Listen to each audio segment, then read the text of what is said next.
백학의 보은. 황해도 장영훈 항림사라는 절 옆에 커다란 느티나무 가지에 학이 집을 짓고 새끼를 까놓고 먹이를 물어다 기르고 있는데 그 절 부목하는 사람이 나무 밑에 쉬어 앉아서 쳐다보니 구렁이란 놈이 올라가서 학의 새끼를 잡아먹으니 어미 학이 날아와서 애타는 듯한 발악을 치는 것은 차마 볼 수 없을 정도로 가엾어 보이고 구렁이란 놈의 그 흉측스러운 것이 몹시 괘씸한 생각이 나서 어라 이 몹쓸 것하고 활을 만들어가지고 탕 쏘아준 것이 바로 배를 맞춰서 구불텅하고 땅에 떨어져 죽어버렸다.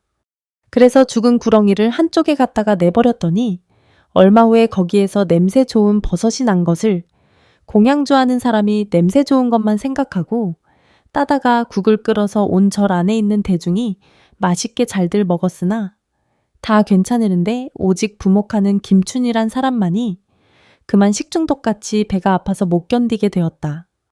그래서 약을 사다 먹이고 하여도 시종낫지 않고 중병든 사람처럼 얼굴이 누렇고 항상 배가 아파서 오래 고생하여도 백약이 무효였다. 나중에는 배가 뚱뚱하게 부어오르고 통증이 심하고 오래 끓어나가니 모두들 이제는 죽을 병을 지녔으니 죽을 날만 기다리고 대중 스님들은 불쌍하다는 동정의 위로만 할 뿐이었다. 어느 날 하루는 늦은 여름철이 되어서 따뜻한 햇볕이 생각나서 그는 그 느티나무 밑에 양지에 누워서 배를 만지다가 슬그머니 잠이 들었는데 무엇이 배를 꼭꼭꼭 자근자근 주둥이로 쫓는 것 같은데 배가 시원하고 숨이 푹 내쉬어진다. 하도 시원해서 가만히 눈을 감고 누워있다가 눈을 떠보니 학이 옆에 와서 긴 목을 쑥 빼서 배를 자근자근 주둥이로 쫓고 있다. 그대로 있노라니 한참 동안 그러다가 횡하고 날아가 버렸다. 그리고 난 뒤에 그날 밤을 지나고 나서 그 이튿날은 배가 쭈글쭈글 꺼지고 뒤가 매럽기에 변소에 가서 대변을 보았더니 구렁이 새끼가 얼마나 나왔던지 배가 푹 꺼져버리고 나니 그만 씻은 듯이 아픈 배가 나와버렸다. 이것이 구렁이 죽인 보복의 배알이었고 학의 원수를 갚아준 학의 보은이었다. 그래서 항림사라고 했다는 기록이 이 절사 적비에 실려 전하고 있다. 삼막사 수각의 인연담. 관악산 삼막사 요사체 앞에는 커다란 돌 수각이 있다. 돌 거북의 등을 파서 물을 담아놓은 수각에는 수각시주 김풍년이란 글이 쓰여져 있다. 이 김풍년이란 사람은 1916년에 돌아가신 분이다. 안국동 뒤쪽 옛 경기 고등학교 뒷고개에서 살던 분인데 삼막사에 늘 참배하고 선업을 닦은 독실한 연불인이었다. 그런데 이분이 돌아가신 다음에 경북 영양 땅에 태어난 것이다. 아기가 태어난 집은 이씨 집안이었는데 그 집엔 아직 아들이 없어 부처님께 공양을 올리고 관음 주력을 하였다. 그러기를 얼마 후에 등남을 하게 되었는데 당시 이씨의 나이가 48세였으니 어지간히 늦게 아들을 둔 것이다. 그런데 아기의 등에 삼막사 수각시주 김풍년이란 글이 한문으로 쓰여 있는 것이 아닌가? 아기의 등에 글이 있다는 것도 희한한 일이지만 그 내용이 뭔가를 의미하고 있는 것이 틀림없었다. 하지만 영양 땅에 사는 이씨가 삼막사라든가 김풍년을 알 리 없었다.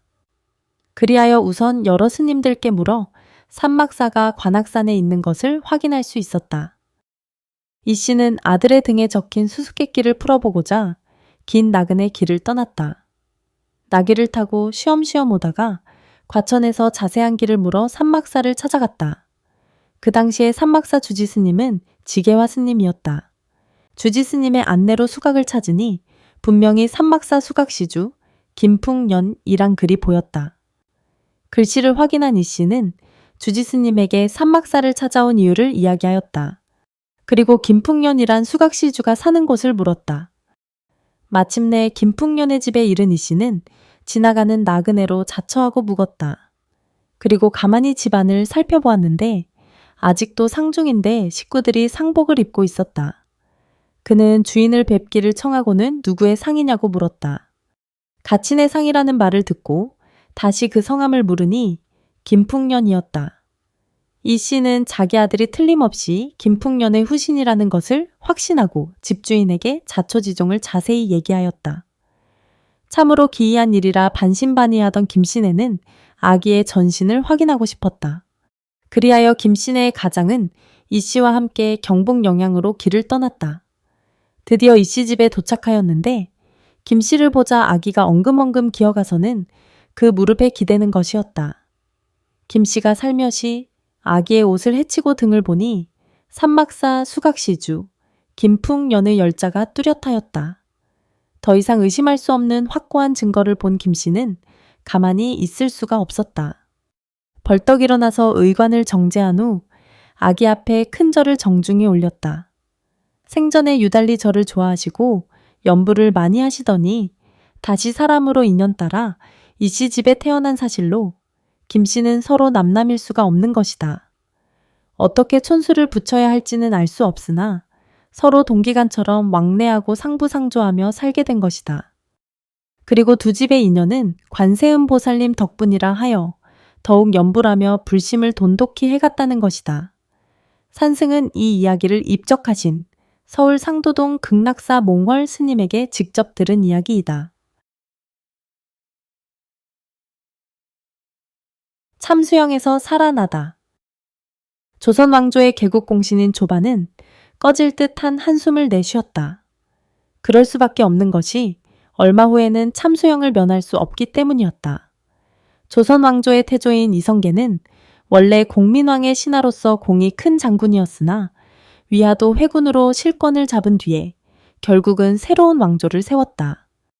이렇게 되니 나라 이름을 고려로 계속 이어갈 수 없으므로 새로운 이름을 필요로 하였다. 그러나 나라 이름을 임금 마음대로 지어 붙일 형편이 되지 못하였다. 당시 중국에는 주원장이 세운 명나라가 새로이 들어서서 그 세력이 지극히 강대하였다. 그리고 우리 조정은 중요한 일에 대해서는 명나라 조정의 허가를 얻지 않을 수 없었다. 따라서 새 이름을 짓기 위하여 이태조는 여러 차례 사신을 보내셨으나 모두 참수형을 당하고 말았다.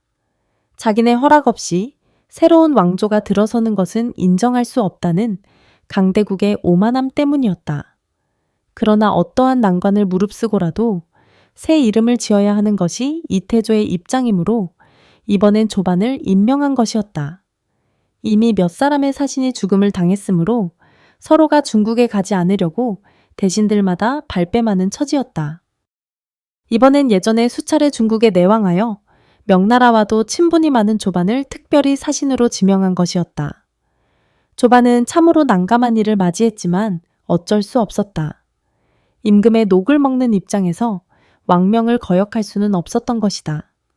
이래 죽으나 저래 죽으나 마찬가지인 바에는 일단 명나라에 가서 사정이나 해보자는 심정으로 출발했던 것이다. 조반의 집안은 원래부터 불교를 돈독히 신앙하던 집안이므로 가족들은 단골로 다니던 절에 올라가 부처님께 공양을 올리고는 길을 떠났다. 어느 날 객주집에서 잠을 자는데 몽중에 3~4 사람이 나타나서 대감님 열심히 기도와 불사를 하십시오 하지만 그렇다고 무슨 좋은 방도가 있을까? 예, 있습니다. 이 집의 뒷골짜기로 오리쯤 올라가면 옛 절터가 있사온데 그곳에 세 분의 부처님이 풍구를 가리지 못하고 서 계십니다. 대감께서 절을 지어 그 부처님들께 공양을 올리면 그 공덕으로 대감님의 일은 기필코 이루어질 것입니다. 나는 지금 어명을 받아 바삐길을 가야 하는데 어느새 절을 지어 부처님을 모실 수 있단 말인가? 대감의 힘으론 그리 어려운 일이 아닙니다. 황해도 감사에게 부탁만 해주시면 될 줄로 아옵니다. 하긴 그렇군. 삼위승들이 합장을 하고 사라지자 퍼뜩 눈을 떠보니 잠시 조는 중에 꾼 꿈이었다. 조반도 평소에 즐겨 읽던 관음경을 독송하며 장도에 올랐던 것이다. 그러나 조반은 밤늦도록 잠을 이루지 못하고 땅이 꺼질 듯한 한숨을 쉬다가 다시 염주를 굴리며 염불을 하곤 하였다. 그런데 비몽사몽간에 꾼 꿈이었다. 대감 너무 상심하지 마십시오. 저희들은 이미 대감의 입장을 잘 알고 있습니다. 하오나 불안한 마음 상태를 가지고는 큰 일을 이룰 수가 없사오니 마음을 굳고 편안하게 가지십시오. 이것은 잠시 눈을 붙인 사이에 꾼 꿈이었다. 그러나 너무나 뚜렷이 가슴에 남는 꿈이어서 아무래도 그냥 흘려보낼 수가 없었다. 조반은 날이 밝기도 전에 뒷골짜기로 올라가 보았다. 과연 폐사된 절터가 나왔으며 흙에 묻힌 돌부처님 세 분이 풍무에 노출되어 있었다. 조반은 부처님을 향해 합장 배례하곤 제가 세 분 부처님께 오늘 합장하게 된 인연은 결코 범상한 일이 아님을 믿사옵니다. 부처님께서 가련한 저를 도와주시고자 현몽하셨음을 믿사오니 원하옵건대 저의 공양을 받아주시옵고 아무쪼록 크나큰 가피력을 베풀어 주옵소서. 제가 직접 동참은 못하오나 황해 감사를 시켜 즉시 세 분 부처님을 여법한 법당에 봉 않도록 하겠습니다. 하고는 다시 절을 올렸다. 조반은 날이 밝는 즉시 황해도 감사를 불러 사찰의 중건을 명령하고 다시 길을 떠났다. 비록 꿈속의 일이었을 망정 부처님이 보살펴 주신다는 확신이 생겨 한결 마음이 든든하였다. 조반은 무사히 명나라 궁전에 도착하였으나 명나라 임금은 대뜸 노발대발 화를 내며 참수형을 명하였다. 이미 예상했던 일이므로 조반은 순순히 형장에 끌려갔다. 오직 관세음보살 연부를 할 뿐이었다. 참수대에 오르자 고국의 국왕과 부모님께 작별 인사를 올리고는 끝으로 황해도 서흥산 중의 세 부처님께 인사를 올렸다. 저가 일을 마치면 꼭 부처님 가람이 중건된 곳을 참배하여 세 분 부처님께 직접 공양을 올리고자 하였으나 사세가 부득하여 그만 일을 마치기 전에 죽게 됨을 용서하여 주옵소서. 그러나 숨이 넘어간 후에라도 서방정태에 가서 부처님께 공양을 올리고자 원하옵니다. 이렇게 마지막 인사가 끝나자 망나니는 시퍼런 칼날을 번쩍이며 칼춤을 추기 시작하였다. 눈앞을 휙휙 지나가는 칼바람에 간장이 녹아날 듯 하였으나 조반은 지그시 눈을 감고 다만 연불산매에 들고자 하였다. 이윽고 망나니의 청룡도가 조반의 목에 내려찍혔다. 그러나 사람의 목이 베어진 것이 아니라 칼이 두 동강으로 부러졌다. 눈이 휘둥그레진 망나니는 다시 칼을 가져와서 목을 쳤다. 그러나 역시 칼만 부러지고 사람은 까딱도 하지 않았다. 이 괴상한 일에 깜짝 놀란 망나니는 다시 튼튼한 칼을 가져와서 전 먹던 힘을 다하여 목을 쳤으나 역시 칼만 두 동강이 나버리는 것이었다.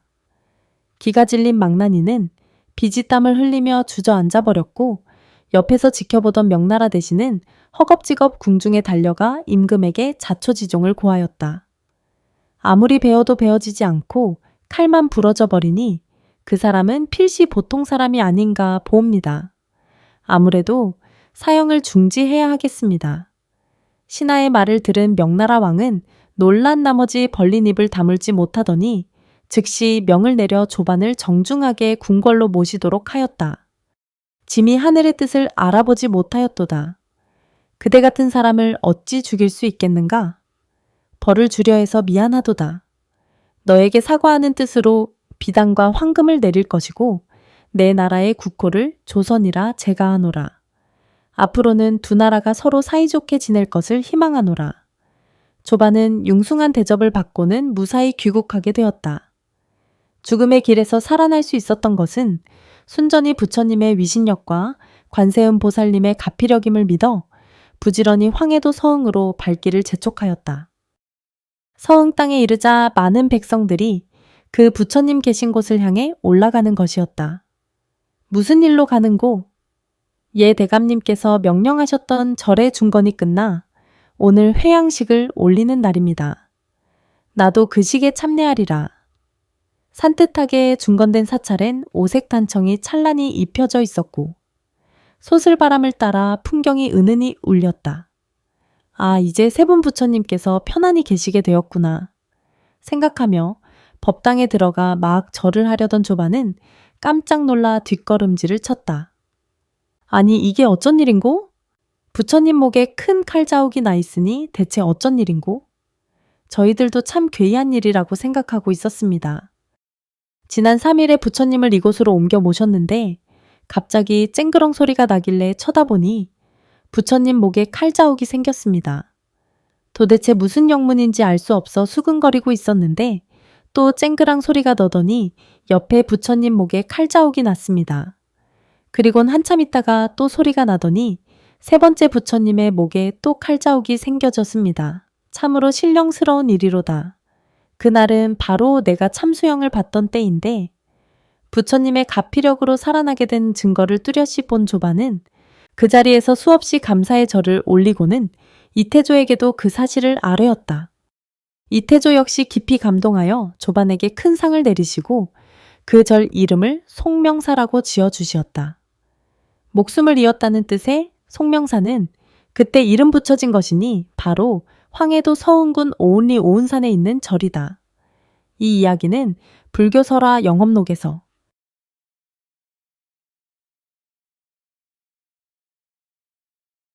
해수 관음보살님이 중매서다. 조선조 순조대왕 시절 경기도 고양군 신도읍에 윤덕삼이란 노총각이 나무장사로 근근히 노모를 모시고 살아가는 형편이었다.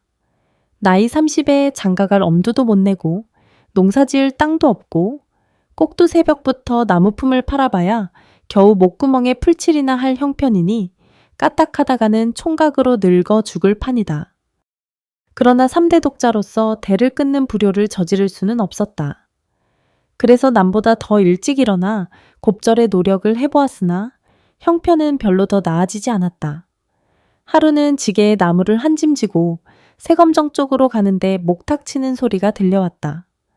언덕에 지게를 세워놓고 땀을 식히며 바라보니 개천 건너 옥천암의 돌부처님 앞에서 신도들이 향을 피우고 절을 하며 기도하는 것이 보였다. 물론 예전에도 가끔 그런 광경을 보았지만 무심히 지나치곤 했는데 오늘은 한 가닥 의문이 생겼다. 저 사람들은 무엇 때문에 돌부처에게 절을 할까?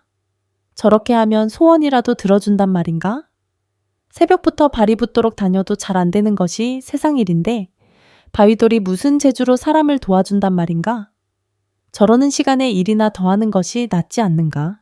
이렇게 혼자 말을 하고 있으려니 기도를 마친 할머니들이 개천을 건너 윤씨가 있는 곳으로 걸어왔다. 마침 잘 되었다 싶어 그들이 다가오길 기다려 한 노인에게 물었다. 할머니는 무엇 때문에 저 돌부처에게 절을 합니까? 빌면 과연 소원을 들어줍니까? 할머니는 총각의 당돌한 질문에 미소를 지으며 친절히 설명해 주었다. 이복의 총각, 저분은 보통 돌이 아닐세. 저 바위에 새겨진 분은 해수관음이라는 관세음 보살님인데 바다가 관음 영장에 가지 못하는 사람들에게 부처님 인연을 맺어주기 위하여 저기 모신 것일세. 그런데 그 영험이 대단해서 누구든지 저 보살님께 정성을 들이면 틀림없이 소원을 성취하게 된다네. 예로부터 지성이면 감천이라 하지 않았는가? 믿는 마음이 부족한 사람에게는 돌로만 보이겠지만 마음이 참되고 정성이 지극한 사람에겐 모든 것이 부처님으로 보이는 법이지.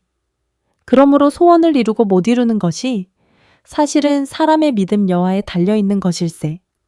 모든 것을 다 갖추시고 대자대비하신 관세음 보살님을 알아보지 못하는 중생들이 그저 불쌍할 뿐이지. 윤 씨는 할머니의 설명에 뭔가 느껴지는 것이 있었다. 이제까지 그저 돌로만 보았던 부처님이 새삼 색다르게 보이는 것이었다. 슬그머니 마음이 돌아선 윤 씨는 다시 그러면 제 소원도 들어주실까요? 하고 물었다. 할머니는 그렇고 말고 여기 다니는 신도가 수백 명이나 되는데 소원을 이루지 못한 사람은 한 사람도 없다는 거야.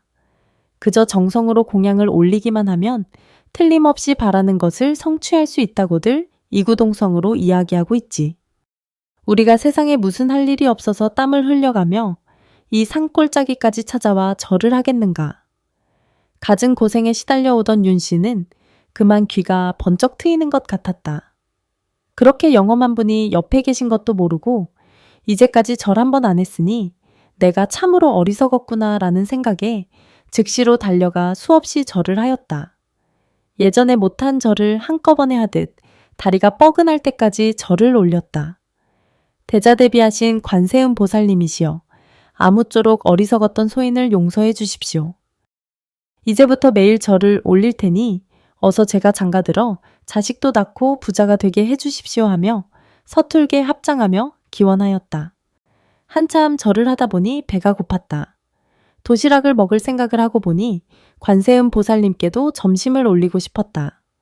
그냥 절만 하는 것보다는 꽁보리밥일지언정 공양을 올리는 것이 훨씬 나을 것이라 여긴 것이다. 그리하여 나무짐에서 도시락을 꺼내와선 관세음 보살님, 비록 꽁보리밥이지만 맛있게 드시고 제 소원을 들어주십시오 하고는 점심을 들었다.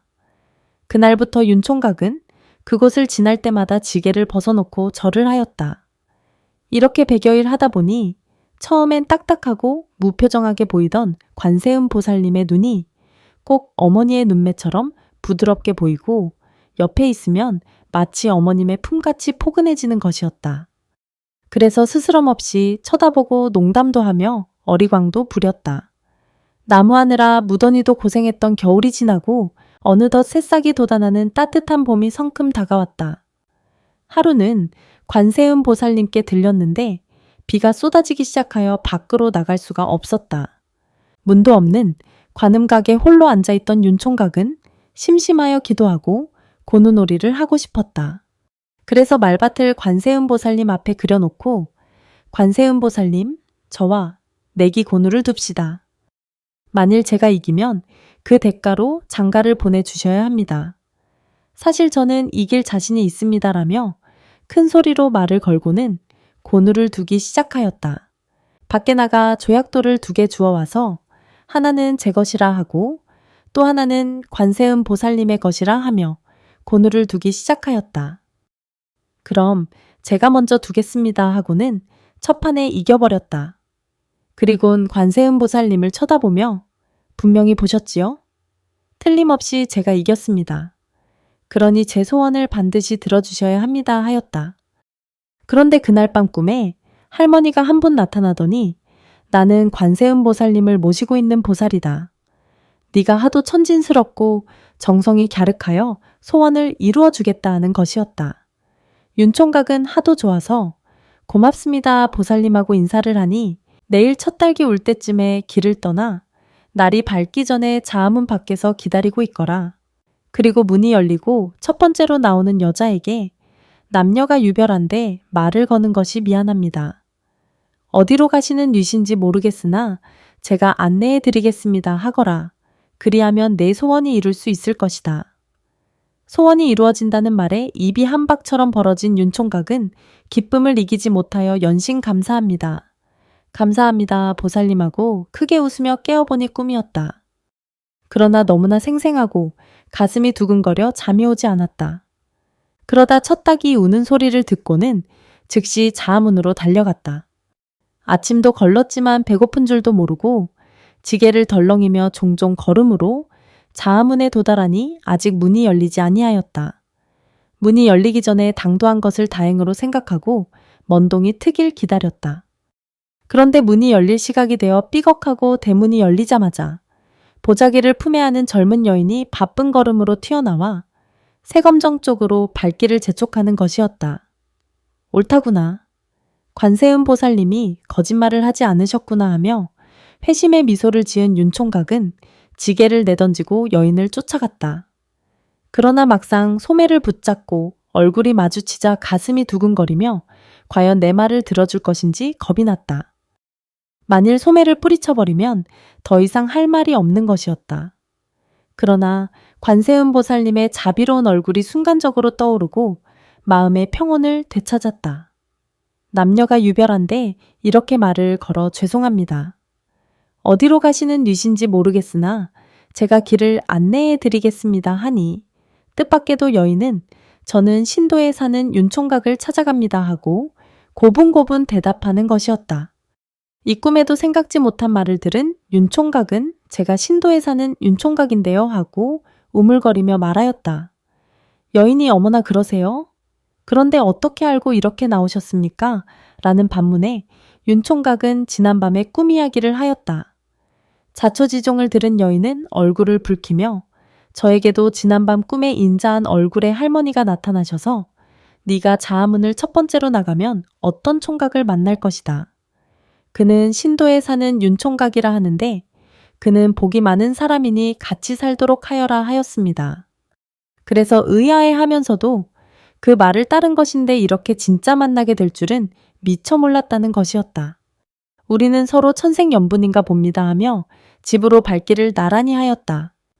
부처님께서 점지해 주신 인연임을 알게 된 두 사람은 자연스럽게 이야기를 나누었다. 여인의 성은 심씨였는데 원래 명문 집안의 규수로 곱게 성장하였다.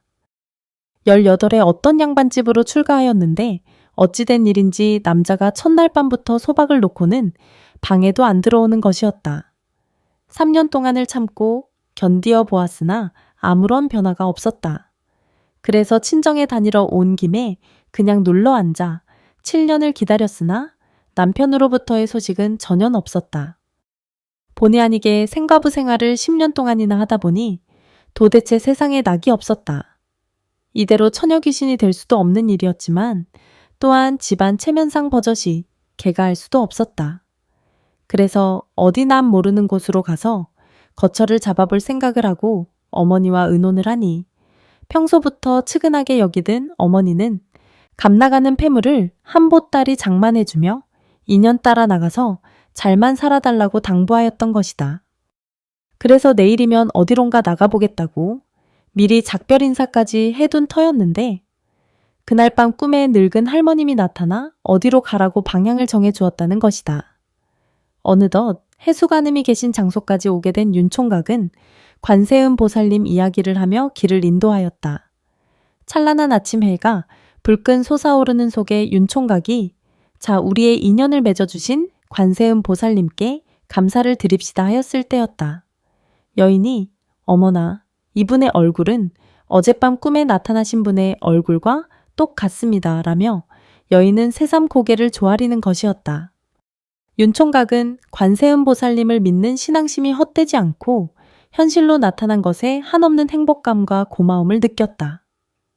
노모가 계신 집으로 돌아온 윤총각은 다시 날짜를 잡아 간단한 혼례를 치룬 다음 심씨가 가져온 폐물을 팔아 논밭을 사서 농사를 지었다.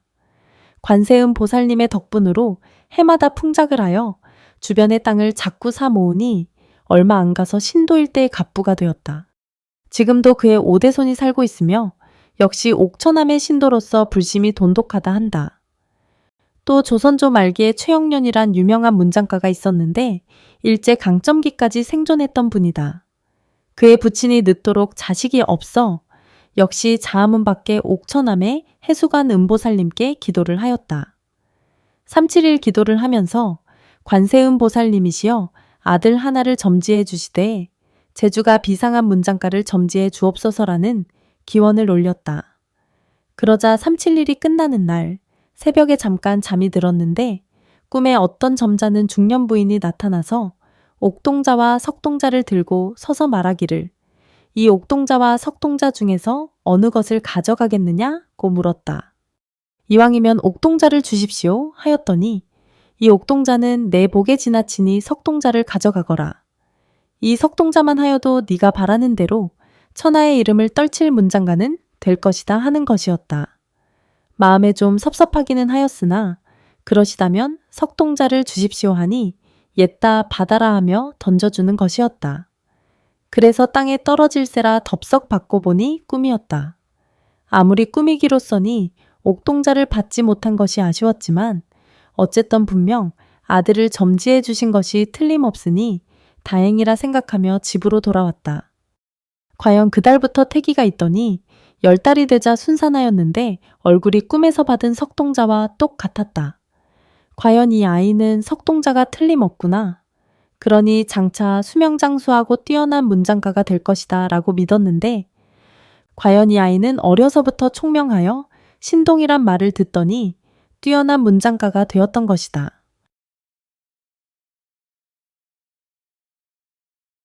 남편의 가마에 효부된 며느리. 경북 영천군, 지금은 영천시 임고면에는 각성의 집성촌이 많다. 그 중에 경주김씨 집성촌이 있는데 그 동리에 어떤 젊은 부부가 편모를 모시고 살아가고 있었는데 시어머니 성질이 괴팍스러워서 좀처럼 뜻을 맞춰드리기 어려운 데다가 그 며느리 역시 포악스러워서 항상 집안의 불화가 끊어질 사이가 없어 이웃 집안 사람들까지 숙덕거리게 되었다. 그 남편은 그냥 부인을 설득시킬 수가 없어 하루는 조용히 부인을 불러다가 여보, 가난한 살림에 어머니까지 성질이 괴팍스러워서 항상 집안에 된소리가 그칠 날이 없고 우리가 단란하게 살아야 할 나이에 이렇게 되고 보니 참으로 나도 당신에게 미안하오. 동리 사람들 보기에도 부끄러우니 당신이 20일 동안만 어머니 하자는 대로 마음을 맞춰드리고 음식도 입에 맞도록 좀 성의껏 해드리고 해서 이웃 사람들 보기에도 그렇게 괴팍스러운 시어머니에게 이제는 참으로 효성스럽게 잘 모신다는 소문이 나도록 꾹 참고 잘 모시면 20일 후에는 어머니를 살짝 업고 나가서 동네 앞 연못에 넣어버리고 나면 그때는 동네 사람들도 며느리의 효행에 자신이 부끄러워서 자살했다고 남들이 인정할 것이오. 그리고 나서 우리가 단란하게 잘 살아보면 오직 좋겠소 하고 말해보았다. 그랬더니 얼마나 시어머니가 미웠던지 그렇게 합시다 하고 한 10일 동안 효행을 계속하여 보니 그 시어머니도 부드러운 얼굴에 웃음꽃이 피고 집안이 화목하여 된소리가 끊어지니 동리 사람들도 그 집 며느리가 참으로 얌전해지고 효성이 지극한 사람이 되었다고 모두 칭찬이 자자하여졌다. 20일 동안을 계속하고 나니 집안이 화목하고 부부간에도 단란하고 참으로 사랑에 얽힌 새로운 가정이 이루어졌다. 동네뿐만 아니라 이웃 동리까지 소문이 퍼져서 사람이 모인 데마다 모범으로 칭찬들을 한다. 그러나 남편은 모른 척하고 20일 또 20일, 그렇게 2달 60일이 지난 뒤에 조용히 부인을 불러서 여보 참으로 미안하오. 나도 자식으로 참아 어머니를 업어다 물에 넣을 수가 없어. 20일 약속이 60일이 되었으니 오늘 저녁에는 약속한 대로 어머니를 업어다 못에 넣기로 합시다. 하니 그 부인이 눈물을 흘리며 저렇게 좋은 시어머니를 못에다 넣는다는 것은 자식으로서는 말도 안 되는 잘못입니다. 이렇게 화목한 가정에 그런 불상사가 생기면 그런 불행이 어디 있으며 우리의 죄를 어디 가서 사죄하겠소. 정색을 가지면서 여보 참으로 나를 용서하오.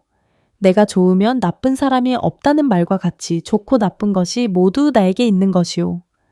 이전에 구설이 분분하였던 것은 어머니 허물도 없는 것은 아니었지만은 당신의 효행도 부족하였던 것도 사실이었을 것이오. 오늘 이렇게 한 집안이 화목하게 된 것은 순전히 당신의 효행에 있는 것이오. 이제 당신이 한 말은 평생에 잊지 말고 계속하여 주시오. 실은 어머니를 못에 넣자는데 찬성하면 당신을 다시 만나지 못할 나라로 보내버리려고 하였더니 그렇게 마음 곱게 말을 하니 고맙소. 그 부인은 눈물을 흘리며 전비를 뉘우치고 진실한 효행의 모범 며느리가 되었다고 한다. 현대판 심청의 가와. 경상북도 금능군, 지금은 김천시 백옥동에 사는 당시 37세 되는 함실경이라는 사람은 어려서 아버지가 일찍 돌아가시고 당시 80세 되신 홀어머니를 모시고 가난한 살림을 살아오던 중 1918년 무오년에 함실경의 어머님께서 눈병이 나서 병원을 다니시고 약을 써도 낫지 않고 필경에는 앞을 못 보게 되었다. 함실경은 부인 구순애와 협력하여 늙은 어머니를 봉양하는 한편 6년 동안을 하루같이 매일 새벽 2시경에 일어나 냉수를 길어다 눈을 씻어드리고 집에다 불단을 만들어 부처님을 모시고 부처님께 어머님 눈뜨게 해달라고 기원을 하였는데 1933년에 이르러서 드디어 눈을 다시 보게 되었다. 불황민들은 그 효성이 지극함을 금능군에 추천하여 그 효행이 독실한 부부를 효자효부로 금능군에서 표창하였고 또한 그때 돈 5원 80전과 녹그릇 2벌을 표상으로 주었다고 한다.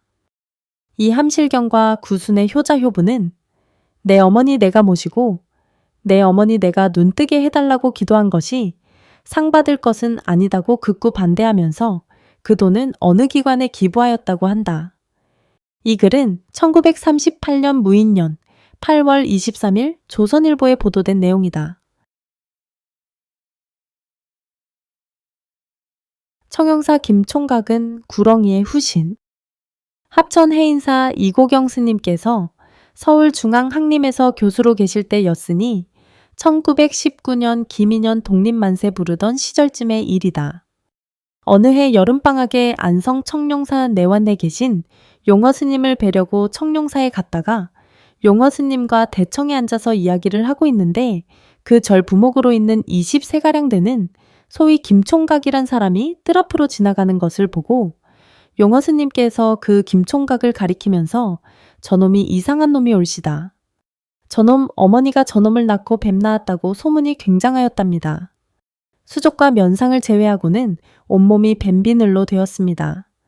이리 오라 해서 한번 보시지요 한다. 그리고 이놈 이리 오너라 하니 김총각은 빙그레 웃으면서 앞에 와서 물끄러미 쳐다보면서 말하기를 기다리고 있다. 그래서 팔뚝과 배와 온몸을 훑어보니 과연 뱀 비늘로 되어 있다. 용허 스님에게 그 이유를 물어보니 그 어머니가 어느 여름날 나무를 삶아 건지고 나서 끓는 물을 퍼다가 그냥 울타리 밑에다 쏟아버렸더니 큰 구렁이가 그 물에 데어서 죽었더랍니다. 그 달부터 태기가 있고 만삭이 되어 아들을 낳은 것이 저놈을 낳았는데 뱀이 태어났는지 어찌 된 셈인지는 확실히 알 수 없으나 온몸이 저렇게 되었는데 하여간 생명을 함부로 죽여서는 안 될 일이라 하신다. 그래서 왜 저렇게 징한 사람을 머슴으로 두었습니까? 하니 행여나 부처님과 인연을 맺고 해탈도를 얻게 할까 해서 머슴으로 둔 것입니다. 한다.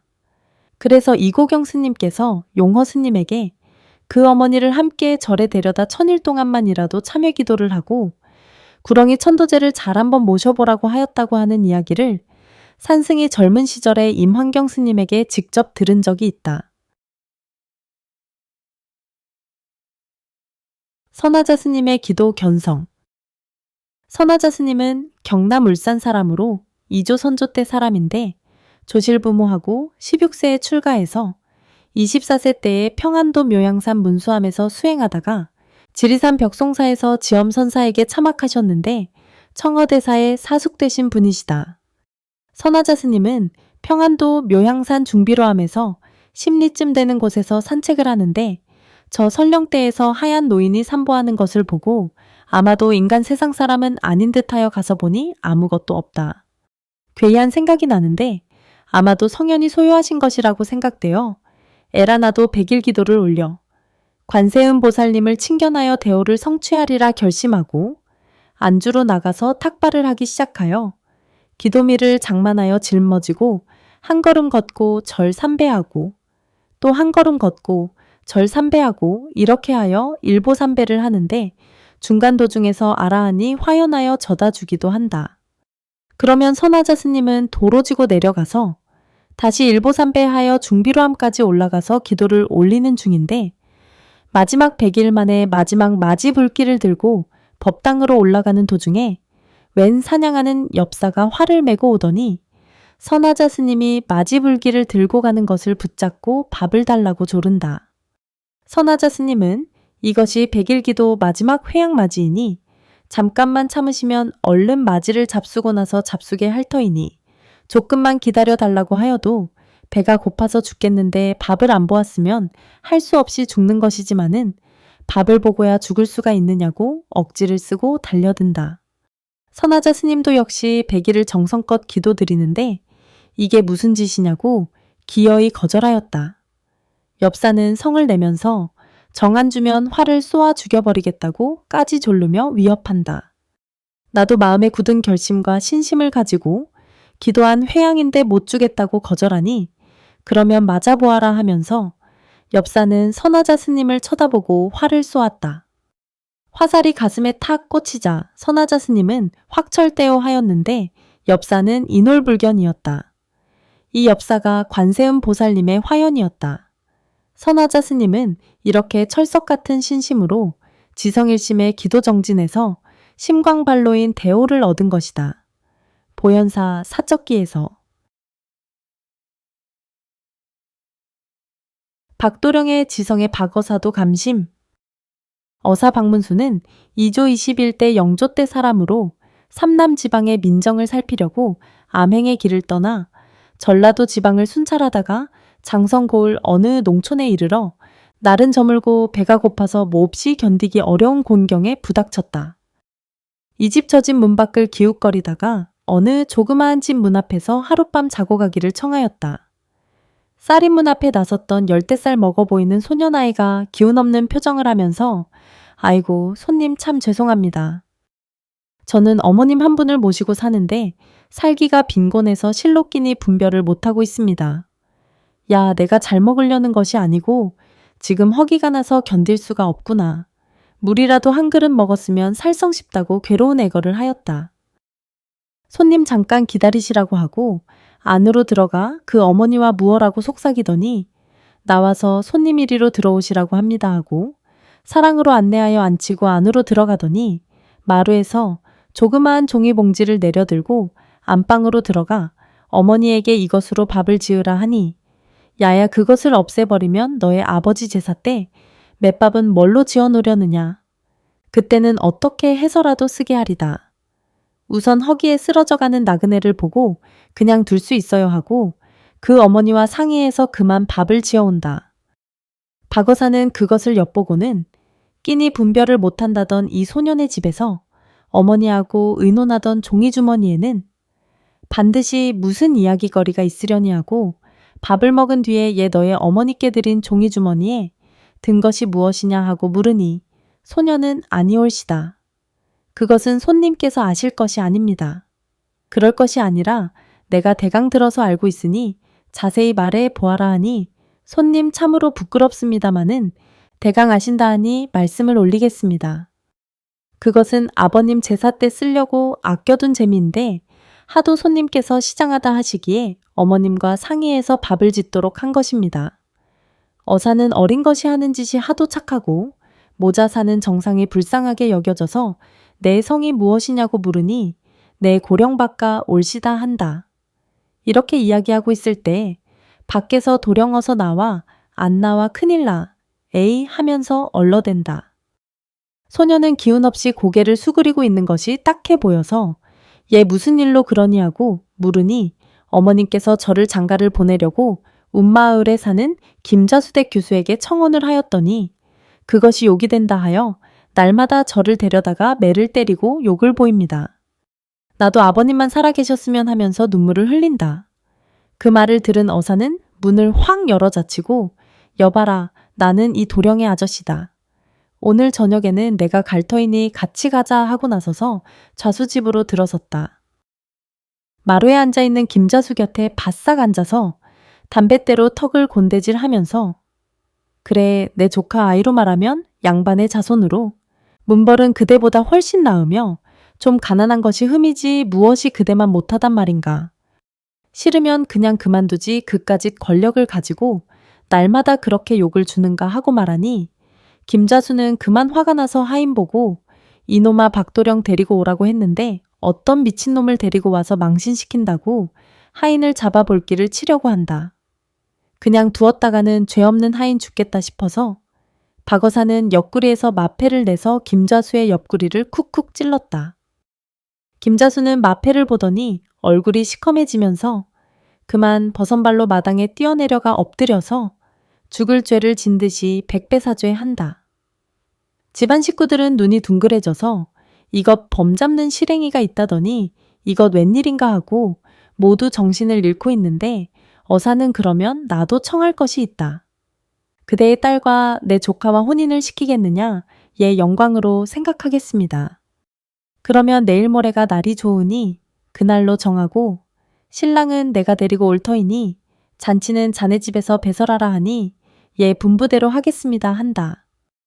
박어사는 박도령 집으로 와서 내일 모레 장가갈 준비 범절을 시키고 모레 내가 와서 같이 갈 터이니 그리 알아라 하고 고을원님이 있는 동원으로 가서 이 고을원님에게 전후 사실 전말을 이야기하고 내 먼 조카 장가드는데 원님이 극력 협조하여 달라는 부탁을 하여 전부 관에 쓰는 관대와 장엄기구 등을 빌리기로 하고 그늪에 원님들을 청해서 굉장한 혼인길을 차려 관복 차림의 박어사 뒤를 각 고을 원님들이 쭉 따르고 김자수 집으로 새길 차림이 들어가니 좌수의 살림은 한쪽이 무너져도 이런 영광에 황송하여 하면서도 춤출 듯 기뻐하고 동리 사람들도 모두 부러워하였다.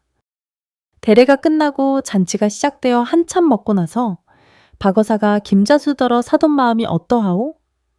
내 조카가 대개 사위에 꼭 마땅하지요 하니 황송합니다 할 뿐이었다. 그런데 사돈, 사람이란 먹어야 사는 법인데 이제는 당신네 집에서 먹고 살 것을 좀 나누어 주심이 어떠하겠소 하니 하고 말고요 살림 반쯤은 갈라주겠습니다. 하고 허락이 나자 지필묵을 가져오게 해서 문서를 작성하여 고을 원님이 입증 날이 나니 김자수도 영광이요 박도령도 아버지 제사 모실 재미로 허기난 나그네 밥 한 그릇 대접하고 이런 복이 닥쳤으니 이거 참으로 금시발복으로 식전방장의 벼락부자가 되었다. 은혜 갚음을 바라고 남을 돕지 말고 곤궁에 빠진 사람 보면 진심에서 우러난 마음으로 마땅히 구호를 베풀어야 한다. 이것이 응무소주 이생기심의 보시이다. 이조 야사에서. 위나라 무왕의 죽은 장인이 결초보은하다. 좌전선공 15년주에 있는 이야기이다. 위나라 무왕에게는 반달같이 아름다운 애첩이 있었는데 무왕은 그를 무척 사랑하여 항상 들고 보고 싶을 만큼 사랑하였다. 그러다가 무왕이 병석에 누워서 죽게 되니 그 아들 과를 불러서 말하기를 내가 죽거던 이 애첩을 젊은 남자에게 시집을 보내 인생이 무엇인가 알고 행복하게 살게 하여라. 그것은 사랑하는 애첩 혼자 살면 고생될 것을 생각해서 사랑하는 뜻에서 그렇게 하였던 것이다. 그 다음 병세가 점점 중하여지니 이제는 또 그 아들 과를 부르더니 이제 나는 다시 살지는 못하겠다. 내가 죽거든 이 애첩을 나와 같이 장사하여 달라고 최후 유언을 한다. 그러다가 무왕은 숨이 져서 저 세상 사람이 되고 말았다. 그 아들 과는 아버지의 유언을 어떻게 할 것인지 참으로 난감한 일이었다.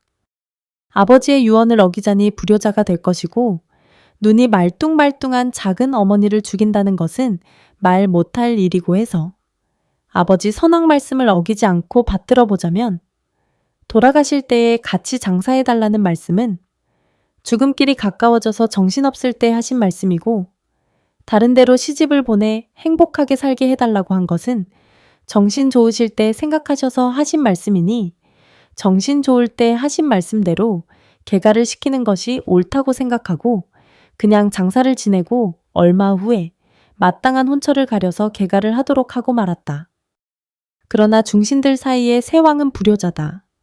선왕의 유언을 어기고 후궁을 개가를 시켰으니 하면서 하나둘씩 임금의 곁을 떠날 때 중신들을 불러 모아놓고는 선왕의 유언이 2개인데 먼저는 씩씩한 젊은이에게 개가를 시켜달라는 것이고 마지막 하나는 함께 장사 지내달라는 것인데 짐이 생각하기는 유언도 선우가 있고 또 먼저 유언은 정신 있을 때 한 것이고 뒤의 것은 마지막 죽음이 두렵고 정신 없을 때 한 것이니 먼저 유언이 선왕의 참뜻인 것 같아서 그렇게 한 것인데 중신들의 생각은 어떠하오 하니 모든 중신들이 대왕은 참으로 효자입니다 하고 흩어진 중신들이 다시 모였다고 한다.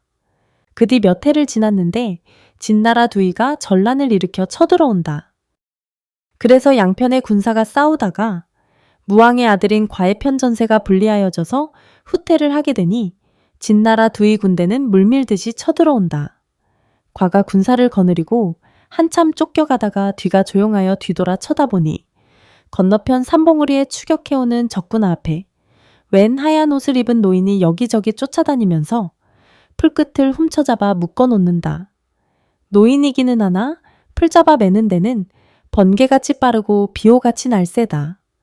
두이는 사기가 충천하여 군대를 재촉해 돌격 전투를 명령하였다. 와 하고 달려오다가 묶어놓은 풀에 걸려서 재바람에 대굴대굴 굴러 자빠진다. 그것을 보고 과의 군대가 다시 추격해서 두이 군대를 거의 몰살을 시키고 승전고를 울렸다. 그 노인을 찾으니 온데간데 자취가 없어졌다. 그 뒷날 밤 꿈에 그 노인이 보였다. 그래서 노인은 누구시기에 풀을 묶어서 적을 해롭게 하고 우리가 대승전을 하게 해 주셨느냐고 물으니 노인이 하는 말이 당신이 걔가 보내준 후궁이 내 딸인데 돌아가신 부왕의 유언을 어기고 나의 여식을 살려 걔가 시켜준 은혜를 생각하여 어떻게 결초보은할까 생각하였는데 이번에 갑자기 두이 군대가 쳐들어와 결초보은하게 되었습니다. 라고 한다. 결초보은이란 말은 여기서 나온 말이다.